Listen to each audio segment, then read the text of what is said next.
Hello everyone, I am Achil. I welcome you all on Sway Education YouTube platform. So today we are discussing about the shortcut keys of MS PowerPoint and MS Excel. So हमने जैसे कि last class में अपने computer basics के और MS word के shortcut keys देखे थे, वो काफी सारे हो गए थे, इसलिए हमने इसको सेकंड पार्ट में कवर किया है। जैसे कि हमने क्वेश्चंस में भी देखा था कि MS वर्ड की शॉर्टकट कीज से मैच द फॉलोइंग वाले क्वेश्चंस आए हुए थे और कई तरह डायरेक्टली भी क्वेश्चन पूछे जा रहे थे। तो जैसे MS वर्ड से पूछा गया वैसे ही आपसे MS एक्सेल और MS पावर पॉइंट से भी क्वेश्चन पूछे जा सकते हैं। सो बहुत ही इंपॉर्टेंट होने वाला आज का session. So let's start with our session. So सबसे पहले हम डिस्कस करने वाले हैं MS एक्सेल की शॉर्टकट कीज। MS एक्सेल में हमारा सबसे पहला टॉपिक है वर्कबुक की शॉर्टकट की। वर्कबुक क्या होता है? जो हमारी वर्कशीट होती है, सिंगल वर्कशीट, जब हम कई सारी वर्कशीट्स बना लेते हैं तो उसे हम कंबाइनली कहते हैं वर्कबुक, ठीक है, जिसमें हम एक साथ काम करते हैं, ठीक है। तो सबसे पहले शॉर्टकट की क्या है? To create a new workbook. जब हमें नई वर्कबुक बनानी होती है तो कौन सा शॉर्टकट की यूज करते हैं? Ctrl+N। देन सेकंड क्या है? किसी भी एग्जिस्टिंग वर्कबुक को ओपन करने के लिए कौन सा शॉर्टकट की यूज करेंगे? Ctrl+O। Third one is to save a workbook और स्प्रेडशीट। अगर हमें किसी वर्कबुक या स्प्रेडशीट को सेव करना है तो क्या यूज करेंगे? Ctrl+S। Fourth one is to close the current workbook. अगर हम किसी वर्कबुक को क्लोज करना चाहते हैं, मतलब बंद करना चाहते हैं, ठीक है, तो क्या यूज करेंगे? Ctrl+W। ये सब शॉर्टकट कीज MS वर्ड से भी कॉमन है, ठीक है। Then to close Excel. अगर हमें एक्सेल को ही क्लोज करना है, सिंगल वर्कशीट को नहीं, सिंगल वर्कबुक को नहीं क्लोज करना है, पूरी एक्सेल को ही क्लोज करना है, तो क्या यूज करेंगे? Ctrl+F4। Then to move to the next sheet. अगर हमें दूसरी शीट पे जाना है, जैसे कि हमने शीट 1, शीट 2, शीट से कई सारी बना ली है, एक शीट से दूसरी शीट पे जाना है तो कौन सा यूज करेंगे? Ctrl+पेज डाउन। पेज डाउन का एरो कहाँ मिलता है? जहां पर नीचे के साइड में जहां पर न्यूमेरिक लिखे होते हैं उसके बगल आपको अप, डाउन, लेफ्ट, राइट का ऑप्शन मिल जाता है, की मिल जाती है, ठीक है। Then to move to the previous worksheet. अगर आपको पहली वाली शीट पे जाना है तो Ctrl+पेज अप, ठीक है। बाद में जाना है तो पेज डाउन करेंगे। अगर आगे जानी है तो हमें Ctrl+पेज अप करना है, ठीक है। Then to go to the data tab. Data tab में जाना है तो Alt+A यूज करेंगे। व्यू टैब में जाना है तो Alt+W यूज करेंगे। फॉर्मूला टैब में जाना है तो Alt+M यूज करेंगे। आपको व्यू टैब और फॉर्मूला टैब दिख रहा होगा इमेज में, ठीक है। तो इसको अगर हमें अपने कीबोर्ड से ओपन करना है तो हम ये शॉर्टकट कीज यूज करेंगे। अभी हमने देख ली बेसिक हमारी वर्कबुक की शॉर्टकट कीज की। हमें कोई मेनू बार ओपन करना हुआ, शीट में इधर उधर जाना हुआ तो हम कैसे जाएंगे, ठीक है। अब हम देखते हैं सेल की फॉर्मेटिंग की कौन कौन सी शॉर्टकट कीज है। सेल फॉर्मेटिंग मतलब कि आपकी जो पर्टिकुलर सेल है जिसमें आप लिख रहे हो कुछ, उसकी फॉर्मेटिंग करनी हुई, जैसे बॉर्डर लगाना हुआ है ना, टेक्स्ट को बोल्ड, इटैलिक, ये सारी चीजें करनी हुई, किसी सेल को एडिट करना हुआ तो वो कैसे करेंगे, ठीक। So first one is to edit a cell. अगर आप पर्टिकुलर किसी सेल को एडिट करना चाहते हो, डेटा पहले से लिख दिया है, हटाना है, चेंज करना है, तो क्या यूज करोगे? F2 का यूज करोगे। Copy and paste cells. अगर किसी भी सेल में कुछ कॉपी या पेस्ट करना है तो क्या यूज करेंगे? कॉमन है, Ctrl+C से हम कॉपी करेंगे, Ctrl+V की हेल्प से हम उसको पेस्ट करेंगे। Then to italicise and make the font bold. अगर इटैलिसाइज करना है, इटैलिसाइज I से स्टार्ट होता है तो होगा Ctrl+I। अगर किसी भी फॉन्ट को बोल्ड करना है, बोल्ड मतलब कि मोटा मोटा, तो कैसे होगा? Ctrl+B। Then to centre align cell content. जैसे सेल का आपका कोई कंटेंट है वो आपको एक लेफ्ट साइड में मूव होता, मतलब लेफ्ट साइड में ही दिखेगा, ठीक है। पर्टिकुलरली अगर आप उस कंटेंट को सेंटर में अलाइन करना चाहते हो तो कौन सा शॉर्टकट की यूज करेंगे? Alt+H+A+C। चारों कीज को एक साथ आपको प्रेस करना पड़ेगा, ठीक है। अगर आप किसी भी सेल में कलर फिल करना चाहते हो तो Alt+H का यूज करेंगे, Alt+H+, ठीक है। Then to add a border. अगर किसी भी सेल में बॉर्डर ऐड करना चाहते हो तो Alt+H+B का यूज करेंगे। अगर किसी का जो आउटलाइन बॉर्डर बना दिया है उसको रिमूव करना चाहते हो तो क्या यूज करें? Ctrl+Shift+_, ठीक है। Then to add an outline to the selected cell. अगर किसी भी सेल की आउटलाइन बनानी है, अभी हमने देखा रिमूव कैसे करेंगे, अब अगर हमें बनानी हुई तो क्या यूज करेंगे? Ctrl+Shift+N। थोड़ा सा टफ हो रहा है ये, बट देखिए और याद कर लीजिए। अगर ऑप्शंस आएंगे तो क्लिक हो जाएगा कि हाँ इसका ये वाला था, उसका वो वाला था, ठीक। To move to the next cell. अगर एक सेल से दूसरी सेल जाना हो तो क्या यूज करेंगे? टैब का यूज करेंगे। टैब का कहाँ की मिल जाता है? कोई कीबोर्ड में मिल जाता है टैब का की। इधर उधर जाने के लिए हम टैब की यूज करते हैं सेल में, ठीक है। To select all the cells on the right. Right के साइड में जितनी भी सेल्स है एक साथ ही सिलेक्ट करनी है तो क्या यूज करेंगे? Ctrl+Right sorry control plus shift plus right arrow, जो एरो बनते हैं न्यूमेरिक के बगल आपको अप डाउन लेफ्ट राइट में ना, तो उसको चूज करना है। साथ में कंट्रोल प्लस शिफ्ट का ऑप्शन बगल में आपको मिल जाता है की में, ठीक है, वो सारे एक साथ सिलेक्ट करने होंगे। ऐसे याद कर सकते हैं। अगर राइट में जाना है तो कंट्रोल शिफ्ट के साथ राइट यूज करेंगे। अगर लेफ्ट में मूव करना है, लेफ्ट की जितनी भी सेल्स है वो सबको एक साथ सिलेक्ट करना है, तो क्या यूज करेंगे control plus shift plus left arrow, ठीक है। Then to select the column from the selected cell to the end of the table, आपको पर्टिकुलर किसी कॉलम से लेकर के वहां की सेल से आखिरी एंड ऑफ द टेबल, जहां पर आखिरी टेबल में जो आपकी आखिरी सेल है वहां तक पूरी सेल को सिलेक्ट करना है, तो क्या यूज करेंगे control plus shift plus down arrow use करेंगे।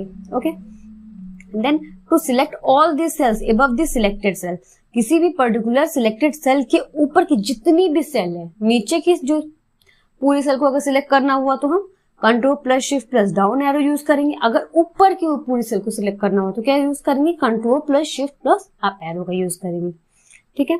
To select all the cells below the selected cell, सारी सेल्स जितनी भी सेल्स हैं, है ना, जो सिलेक्टेड सेल के नीचे की तरफ जितनी भी सेल्स हैं वो क्या यूज करेंगे control plus shift plus down arrow, जैसा कि हमने इससे पहले भी देखा थी, रिपीटेड है। ओके, सो अभी हमने देख लिया सेल की फॉर्मेटिंग करते कैसे है ना। जो मेनली एक्सेल होता है उसमें मेनली कॉलम एंड रोज ही होते हैं, है ना।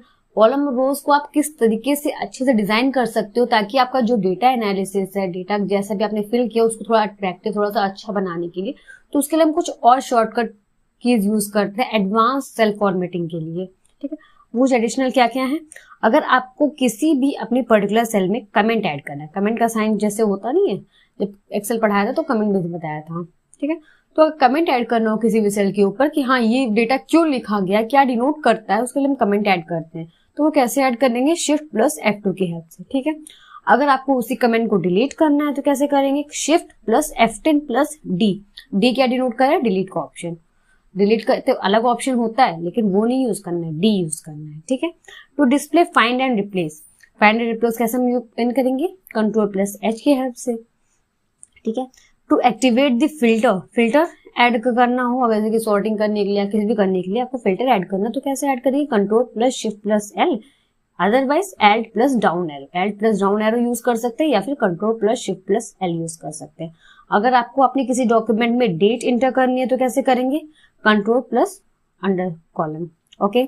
Then to insert current time, अगर टाइम यूज करना है तो control plus shift plus double dot, ठीक है। Then to insert a hyperlink, hyperlink किस लिए कि अगर कभी भी उस सेल के ऊपर आप माउस होवर करोगे तो एक लिंक जनरेट होकर के आएगा जो आपको नेक्स्ट वेब पेज पे या फिर जहां के लिए भी आपने लिंक ऐड किया है उस पे आपको ले जाएगा, ठीक है। To apply the currency format, currency मतलब कि डॉलर का फॉर्मेट अगर लगाना हो तो क्या यूज करेंगे, करेंसी से याद कर सकते हैं, शॉर्टकट की में डॉलर आएगा, ठीक है। तो मेनली क्या यूज करेंगे, कंट्रोल को यूज करेंगे, शिफ्ट को प्लस डॉलर का यूज करेंगे। अगर परसेंट फॉर्मेट को यूज करना है तो क्या यूज करेंगे, कंट्रोल और शिफ्ट तो रहेगा ही, परसेंट ऐड करना है तो प्लस परसेंट का साइन लगा देंगे, ठीक है। To go to the tell me what you want to do box, ये एक अलग सा बॉक्स ओपन होता है, एक्सेल में एग्जैक्टली प्रोवाइड किया जाता है और MS पावर पॉइंट में प्रोवाइड किया जाता है, ठीक है। अगर उस बॉक्स को ओपन करना हुआ, पूछा तो नहीं जा सकता है बट क्यों चांसेस, ठीक है। तो देख लीजिए Alt प्लस Q का हेल्प करेंगे to go to tell me what you want to do, जैसे कि आप उससे पूछ रहे हो ना कि हमें क्या करना है, ठीक है। तो क्वेश्चन का होगा साइन तो ये हो जाएगा Alt प्लस Q का। नाउ अब हम देखते हैं रोज एंड कॉलम के शॉर्टकट कीज। तो सबसे पहले अगर हमें पूरी एंटायर रो को सिलेक्ट करना है, to select the entire row shift plus space का यूज करेंगे। Then to select the entire column, column को पूरा सिलेक्ट करना है, देन कंट्रोल प्लस स्पेस का यूज करेंगे। अगर किसी भी पर्टिकुलर कॉलम को डिलीट करना है, जैसे कि कभी कभी होता है कि आपने कॉलम को ऐड कर लिया पहले, है ना, और उसका यूज नहीं हुआ, ज्यादा हो गया कॉलम, तो उसे डिलीट करने के लिए Alt plus H plus D plus C का यूज करेंगे। अगर पूरी रो को डिलीट करना है तो कैसे करेंगे, शिफ्ट प्लस स्पेस का यूज कर लीजिए या फिर कंट्रोल प्लस माइनस, प्लस को ऐड नहीं करना है, कंट्रोल को यूज करेंगे और साथ में माइनस को भी ऐड करेंगे, ठीक है। देन टू हाइड सिलेक्टेड रो, अगर किसी भी पर्टिकुलर रो को आपने बनाया है जिसको आप हाइड करना चाहते हो, डेटा को डिलीट नहीं करना चाहते, उसको हाइड करना चाहते हो, तो क्या यूज करेंगे, कंट्रोल प्लस 9 का यूज करेंगे। और जब हम उसे अनहाइड करना चाहते हैं, उसको हम शो करवाना चाहते हैं, तो क्या यूज करेंगे, कंट्रोल प्लस शिफ्ट प्लस 9 का, ठीक है। अगर हम किसी कॉलम को हाइड करना चाहते हैं, अभी तो हमने रो को हाइड किया था, अब हम कॉलम को हाइड करना तो क्या यूज करेंगे, कंट्रोल+0 का यूज करेंगे। अगर हम उसे अनहाइड करना चाहते हैं उस पर्टिकुलर कॉलम को तो क्या यूज करेंगे, कंट्रोल और शिफ्ट के साथ ही 0 का यूज करेंगे। इसको याद रखिएगा, पूछा जा सकता है, ठीक है। टू ग्रुप रोज और कॉलम, अगर आप किसी रोज एंड कॉलम को ग्रुप करना चाहते हो तो क्या यूज करोगे, add plus shift plus right arrow.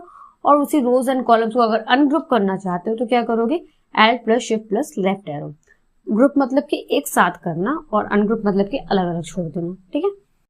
Now अब हम देखते हैं पाइवट टेबल का शॉर्टकट की। पाइवट टेबल क्या होती है, जब हमारे पास बहुत लंबे लंबे डेटा हो जाते हैं ना, तो अगर हम उस डेटा को एक साथ समराइज करना चाहते हैं, एक साथ मतलब कि थोड़ा सा एक जिस्ट लेना चाहते हैं उस बात का कि हाँ इतने डेटा का मतलब क्या हुआ, तो हम पाइवट टेबल का यूज करते हैं, बस इतना समझिए, ठीक है। अब मेनली पाइवट टेबल को हमने अलग से क्यों पढ़ा है, क्योंकि पाइवट टेबल से पिछली बार क्वेश्चन आया था 2019 में, तो ये बहुत इंपॉर्टेंट होने वाली है, तो देख लेते हैं, ठीक है। So first is to group pivot table items. आप पाइवट टेबल के जितने भी आइटम्स उसको ग्रुप करना चाहते हो तो क्या यूज करोगे, add plus shift plus right arrow. अगर हम पाइवट टेबल की जितने भी आइटम्स उसको अनग्रुप करना चाहते हैं तो add plus shift plus left arrow का यूज करेंगे। अगर हमें उस पाइवट टेबल के आइटम को हाइड करना है तो क्या यूज करेंगे, कंट्रोल प्लस माइनस का यूज करेंगे, प्लस साइन यूज नहीं करना, कंट्रोल के साथ माइनस का यूज करना है, ठीक है। To create a pivot chart on the same sheet, जिस शीट पे आपने पाइवट टेबल बनाई है उसी के साथ में आपको कोई चार्ट को ऐड करना हुआ, चार्ट भी ऐड कर सकते हैं हम एक्सेल में, क्योंकि हम तो उसमें डेटा दिखाने वाले हैं, तो डेटा दिखाने के लिए सबसे आसान तरीका होता है चार्ट का यूज करना। तो अगर हम उसी सेम शीट पर ही कोई चार्ट यूज करना चाहते हैं, क्रिएट करना चाहते हैं तो क्या यूज करेंगे, ऐड प्लस F1 का यूज करेंगे। To create a pivot chart on a new worksheet, अगर सेम शीट पे यूज करना है तो ऐड प्लस F1 का यूज करेंगे। अगर नई शीट बना करके उस पे यूज करना है हमें चार्ट तो क्या यूज करेंगे, F11 का यूज करेंगे। तो वहां तक थे हमारे MS एक्सेल के शॉर्टकट कीज। MS एक्सेल के शॉर्टकट कीज अराउंड 50 थे, तो हमने सब कर लिए, ठीक है। अब हम देखते हैं MS पावर पॉइंट के शॉर्टकट कीज। तो सबसे पहला क्या होगा, सबसे पहले हम जनरल प्रोग्राम देख लेते हैं कि इन जनरल जितनी बार पढ़ेंगे उतनी बार रिवाइज होगा, उतना ही ज्यादा याद होगा, ठीक है। तो सबसे पहले क्या है, control plus N. Control plus N किस लिए यूज किया जाता है, क्रिएट अ न्यू प्रेजेंटेशन, नई प्रेजेंटेशन बनानी है, कंट्रोल प्लस एन करेंगे, ठीक है। कंट्रोल प्लस ओ, ये किस लिए यूज किया जाता है, ओपन एन एग्जिस्टिंग प्रेजेंटेशन, जो प्रेजेंटेशन आपके सिस्टम में प्रेजेंट है उसको अगर हमें रन करवाना है तो हम कंट्रोल प्लस ओ का यूज करेंगे। Then control plus S, save a presentation, presentation को सेव करने के लिए।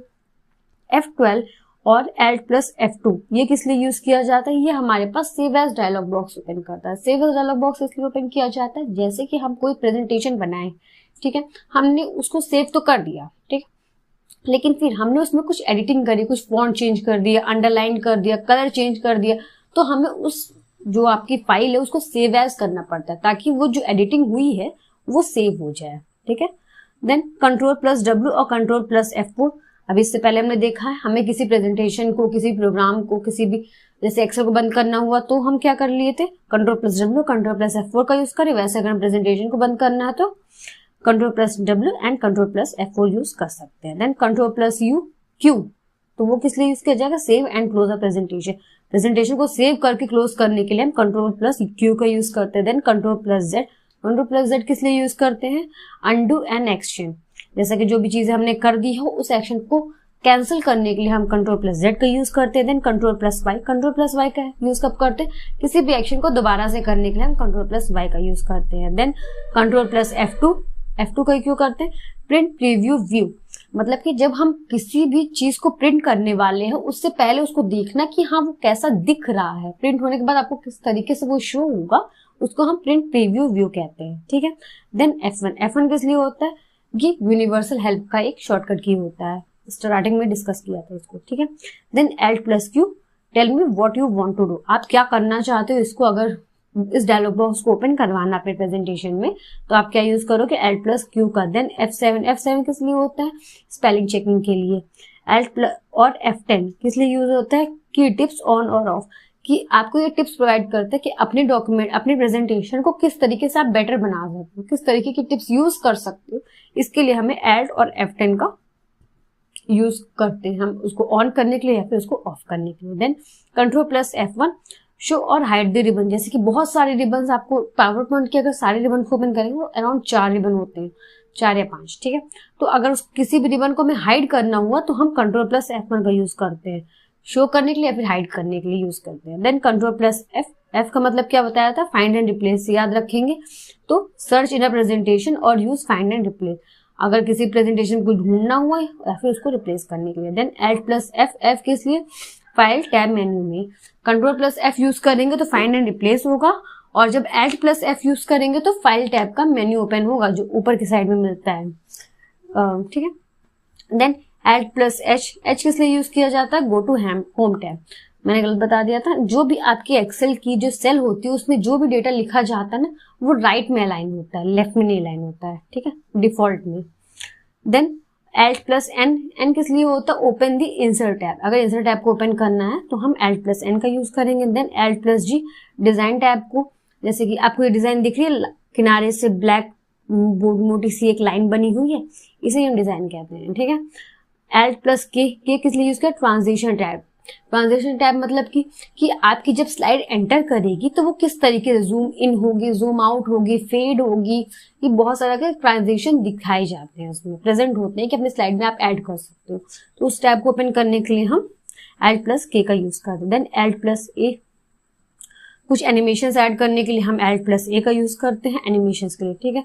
Alt plus S slide show, slide show मतलब कि आपकी स्लाइड जैसे कि रन होती है, जैसे अभी आप जब वीडियो देखोगे स्लाइड एक के बाद एक स्लाइड आ रही है ना, उसे स्लाइड शो कहते हैं। देन Alt प्लस R क्या ओपन करता है, review tab.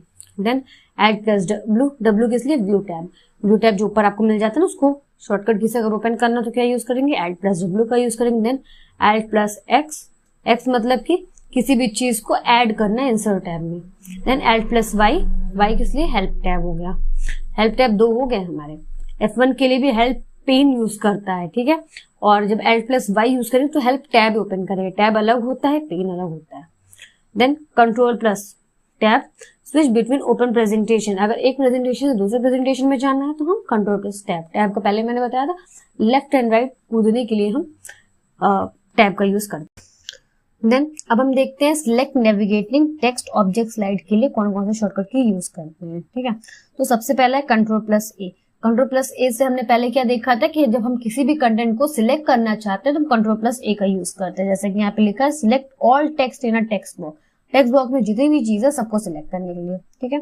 Then tab select और move to the next object on a slide, tab का पहले सिंपल बता दिया था, इधर से उधर जाने के लिए हम टैब का यूज करते हैं। अगर आपको अपनी स्लाइड में कोई भी ऑब्जेक्ट ऐड किया हुआ, ऑब्जेक्ट मतलब कि किसी के कुछ सर्कल ऐड किया हो, कुछ आपने बनाया हुआ इमेज ऐड करी हो, तो एक ऑब्जेक्ट दूसरे ऑब्जेक्ट में जाने के लिए हम टैब का यूज करते हैं। शिफ्ट प्लस टैब सिलेक्ट और move to the previous object on a slide, किसी भी स्लाइड के प्रीवियस ऑब्जेक्ट में जाने के लिए हम शिफ्ट प्लस टैब का यूज करते हैं। Then home go to first slide और from within a text box go to the beginning of the line, अगर किसी कोई टेक्स्ट बॉक्स ओपन किया है अपनी स्लाइड में, जैसे कि पता है ना जो स्लाइड्स होती है उसमें बॉक्सेस बने होते हैं ऊपर नीचे, ठीक है, तो अगर उस बॉक्स के होम मतलब कि स्टार्टिंग बिगिनिंग पे जाना हुआ तो हम होम का यूज करते हैं, या फिर अगर हमें जब पहली स्लाइड पे अपनी जाना हुआ तो हम होम टैब का यूज करते हैं। देन एंड किस लिए होगा, हमें अपनी लास्ट स्लाइड पे जाना हो तो एंड का यूज करेंगे, या फिर कोई भी टेक्स्ट बॉक्स आपको दिया हुआ है, आपने कुछ इसमें लिखा हुआ है, अगर बिगनिंग में जाना है तो होम का यूज करेंगे, अगर उसी टेक्स्ट बॉक्स में सबसे लास्ट पॉइंट पे जाना है तो हम एंड का यूज करेंगे, ओके। देन पेज डाउन मतलब कि दूसरी स्लाइड पे, मतलब उसके बाद वाली स्लाइड पे जाए, नीचे वाली स्लाइड पे जाने के लिए हम पेज डाउन का यूज करेंगे, और ऊपर वाली स्लाइड पे जाने के लिए हम पेज अप का यूज करेंगे। देन कंट्रोल प्लस अप और डाउन एरो किस लिए होता है, मूव अ स्लाइड अप और down in your presentation, control के साथ अप और डाउन का यूज करेंगे तो हम अपने प्रेजेंटेशन की जो स्लाइड्स है उसके ऊपर नीचे मूव कर सकते हैं, आगे वाली पे चलेगा पीछे वाली पे चलेगा, इसलिए। Then control plus shift plus up and down है, move a slide to the beginning और end of the presentation, control के साथ शिफ्ट और अप और डाउन एरो यूज करेंगे तो अपनी स्लाइड जो आपका स्लाइड शो चल रहा है उसके पहली और आखिरी पेज अप जाएंगे तो पहली स्लाइड पे पहुंचेंगे कंट्रोल प्लस शिफ्ट के साथ, ठीक है। अगर पेज डाउन पे जाएंगे control plus shift plus page down तो सबसे आखिरी स्लाइड पे पहुंचेंगे। अब हम देखते हैं formatting and editing. Slide show में सबसे जरूरी होता है प्रेजेंटेशन में कि उसको एडिटिंग कैसे आप कर रहे हो, मेनली तो वही मेन चीज होती है, ठीक है। तो सबसे पहले Ctrl+X, एक्स का यूज क्यों करते हैं, एक्स याद करवाया था कट करना। तो जब आप किसी भी टेक्स्ट को कट करना चाहते हो तो आप Ctrl+X का यूज करोगे। देन Ctrl+C और Ctrl+Insert। इंसर्ट करने का मतलब क्या हुआ, किसी भी चीज को कॉपी करना चाहते, किसी भी चीज को रखना, मतलब उसको एक जगह से उठाकर दूसरी जगह रखना चाहते हो, उसे कॉपी कर लेंगे। देन Ctrl+V और Shift+Insert। इसका मतलब क्या हुआ, जो आपने कॉपी किया है उसको आप कहीं पे ले जाकर के पेस्ट कर रहे हो। देन Ctrl+Alt+V, वो किस लिए ओपन करते हैं, open the paste special dialog box. जो paste special dialog box open होता है, तो आप पेस्ट का ऑप्शन देखोगे कॉपी में, तो उसके नीचे पेस्ट स्पेशल का भी ऑप्शन मिलता है, ठीक है। देन डिलीट, किसी भी टेक्स्ट को रिमूव करना हुआ तो हम डिलीट का ऑप्शन यूज करते हैं। देन Ctrl+B, बी से बोल्ड करते किसी भी टेक्स्ट को। Ctrl+I मतलब कि इटैलिक्स में कन्वर्ट करना हुआ। Ctrl+U अंडरलाइन करना होगा किसी भी लाइन को। Ctrl+E किसी भी पैराग्राफ को सेंटर में अलाइन करना हुआ तो E का यूज करेंगे। Ctrl+J जस्टिफाई करना हुआ किसी पैराग्राफ को। Ctrl+L किसी भी टेक्स्ट को या फिर पैराग्राफ को लेफ्ट में अलाइन करना हुआ। Ctrl+R किसी भी पैराग्राफ को राइट में अलाइन करना हुआ। देन Ctrl+T, टी किस लिए यूज किया, open the font dialog box when text और ऑब्जेक्ट इज सिलेक्टेड। आपने किसी भी टेक्स्ट या फिर किसी भी ऑब्जेक्ट को सिलेक्ट कर लिया पहले, ठीक है, फिर Ctrl+T ओपन कर दे, दबा दिया, तो क्या ओपन होगा, एक फॉन्ट का डायलॉग बॉक्स ओपन होगा जिसमें आप ये सिलेक्ट कर सकते हो कि आपको कौन से फॉन्ट में उस चीजों को लिखा होना चाहिए। फॉन्ट सिलेक्ट करने के लिए हम Ctrl+T का यूज करते हैं, पर मेनली उस ऑब्जेक्ट को या फिर उस टेक्स्ट को आपको सिलेक्ट कर लेना उसके बाद ही, ठीक है। देन Alt+W+Q और Q। Then open the zoom dialog box to change the zoom of for the slide. जैसे आप स्लाइड को जूम इन करना चाहते हो, अब जूम इन करने के लिए क्या यूज करोगे, Alt+W या फिर Alt+Q। देन Alt+N और P। तो अगर किसी पिक्चर को इंसर्ट करना चाहते हो Alt+N और P यूज करेंगे। देन Alt+H और S और H। हम किसी भी शेप को जब इंसर्ट करना चाहते हैं तो ये शॉर्टकट की यूज करेंगे। शेप जैसे कि सर्किल, रेक्टेंगल, क्वाड्रिलेटरल, ट्रायंगल, कुछ भी यूज करना होगा, ठीक है। अगर हमें स्लाइड का लेआउट चेंज करना है, लेआउट मतलब कि जो आपकी स्लाइड का दिखेगी किस तरीके से, डिजाइन चेंज करना होगा, स्लाइड लेआउट हो गया, ठीक है। अगर किसी भी स्लाइड में हाइपरलिंक करना हो तो Ctrl+K का यूज करेंगे। माउस ओवर करने पे कोई आपको एक्सटर्नल वेब पेज या फिर कोई पर्टिकुलर जगह पे आपको ले जाना हो किसी इमेज पे, तो आप हाइपरलिंक कर सकते हो उसको। देन Ctrl+M, M किस लिए यूज करते हैं, अगर हम किसी प्रेजेंटेशन को बना रहे हैं और आपके प्रेजेंटेशन में एक स्लाइड कम पड़ गई तो आपको नई स्लाइड ऐड करनी हो तो कैसे करोगे, Ctrl+M का यूज करके डायरेक्टली एक नई स्लाइड ऐड कर सकते हैं। Then Ctrl+D, duplicate the selected object और स्लाइड। किसी भी सिलेक्ट आपने कोई स्लाइड बनाई, उसको आपको डुप्लीकेट स्लाइड भी चाहिए तो आप Ctrl+D का यूज कर सकते हो। सो अभी तक हमने देख लिया पावर पॉइंट की जो भी प्रेजेंटेशन के जो हमारे शॉर्टकट बेसिक्स थे, है ना, जो फॉर्मेटिंग हमें करनी थी, ट्रांजिशन ऐड करने, वो सब हमने देख लिया। अब हम देखते हैं कि जो हमारा स्लाइड शो को कुछ और जो स्लाइड शो में जो हेल्प हमें करती है शॉर्टकट की, हम उसको देखते हैं, ठीक है। So first one is F5। F5 किस लिए यूज किया जाता है, start the presentation from the beginning. जबकि फर्स्ट स्लाइड है वहां से अगर हम प्रेजेंटेशन को स्टार्ट करना चाहते हैं तो हम F5 का यूज करते हैं। F5 की हमें कीबोर्ड के सबसे ऊपर साइड जो लाइन मिलती है उसमें हमें F5 की मिलती है, जैसे कि F1, F2, F3, F4, F5 ऐसे करेंगे सारे, ठीक है। Then Shift+F5। Shift+F5 कब यूज किया जाता है, जब आप किसी पर्टिकुलर स्लाइड पे वर्क कर रहे हो, ठीक है, और आपको ये देखना है कि जो आपने स्लाइड पे चीजें लगाई, जैसे कि फॉर्मेटिंग आपने करी, वो स्लाइड शो में किस तरीके से शो होगी, किस तरीके से जाएगी, तो हम Shift+F5 का यूज करते हैं। So as written here, start the presentation from the current slide. F5 का हम जब यूज कर रहे थे तो जो हमारी प्रेजेंटेशन थी वो हमारी बिगनिंग से स्टार्ट हो रही थी, ठीक है। लेकिन जब हम Shift+F5 का यूज करेंगे, जिस आप पर्टिकुलर स्लाइड पे वर्क कर रहे हो वहां से प्रेजेंटेशन स्टार्ट होती है। Then Ctrl+P। Ctrl+P का हेल्प क्यों करते हैं, जब आप स्लाइड शो करवाते हो ना तो आपको एक पेन का ऑप्शन दिखता है। पेन का ऑप्शन किस लिए दिखता है कि जैसे कि आप अगर प्रेजेंटेशन अपनी दे रहे हो, आप कुछ लिखना चाहते हो तो आपको पेन का ऑप्शन मिलता है। तो अगर हमें उस पेन टूल को यूज करना है तो कैसे करेंगे, Ctrl+P का यूज करेंगे। Annotate with the pen tool during a slide show. कुछ भी नोट ऐड करने के लिए हम पेन टूल का यूज करते हैं। देन एंड और page down advance to the next slide during a slide show presentation. अगर आप पर्टिकुलर नेक्स्ट स्लाइड पे जाना चाहते हो अपनी स्लाइड शो में तो आप पेज डाउन का यूज कर सकते हो, ठीक है। पी और पेज अप, पी का यूज कर लो या फिर जो आपको एन मिलता है अल्फाबेटिकल वहां एन का यूज करोगे और पेज डाउन का यूज करोगे तो आप नेक्स्ट स्लाइड पे जा सकते हो। अगर पी और पेज अप को यूज करोगे तो आप प्रीवियस स्लाइड पे जा सकते हो। स्लाइड शो चल रही है, आपको पहली वाली स्लाइड पे जाना है उससे तो आप पी का यूज कर लो, नेक्स्ट वाली स्लाइड पे जाना है तो एन का यूज कर लो, ठीक है। देन बी किस लिए यूज किया जाता है? Change the screen to a black during a slide show.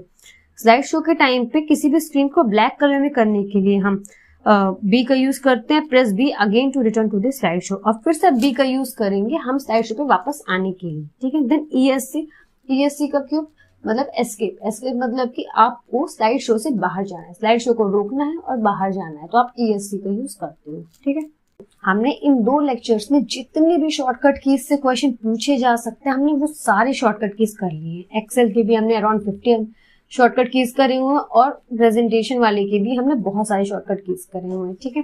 तो मुझे नहीं लगता इसके बाहर शॉर्टकट कीज कभी भी पूछी जा सकती हैं।